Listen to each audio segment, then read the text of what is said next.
మంత్రి పొన్నం ప్రభాకర్ ఫార్ములా ఈ car race కేసులో కేటీఆర్ను ఉద్దేశించి కీలక వ్యాఖ్యలు చేశారు. విచారణకు కేటీఆర్ సహకరించాలన్నారు. తప్పు చేయకపోతే ఏసీబీ ముందు నిజాయితీగా నిరూపించుకోవాలని చెప్పారు. ఎఫ్ఐఆర్ నమోదు కావడంతో కేసు విషయం అసెంబ్లీలో చర్చించాలంటారని మంత్రి చెప్పారు. హైదరాబాద్లో ఈ కార్ రేస్ నిర్వహించినప్పుడే 200 కోట్ల రూపాయల నష్టం వచ్చిందన్నారు. కేటీఆర్ నిర్ణయంతో రాష్ట్ర ఖజానాకు నష్టం వాటిల్లిందని మండిపడ్డారు.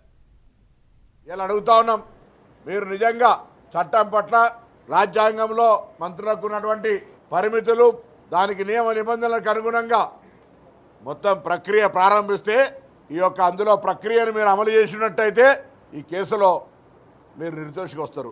విచారణకు సహకరించకుండా విచారణకు సంబంధించి చర్చ చేస్తారా?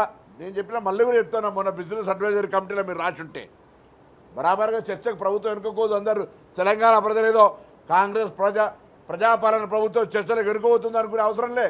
మొన్న వాళ్ళ టీఆర్ఎస్ పక్ష నాయకత్వం ఎక్కడ కూడా ఈ విధంగా వాళ్ళు కోరలేదు. ఇలా అడుగుతా ఉన్నాం,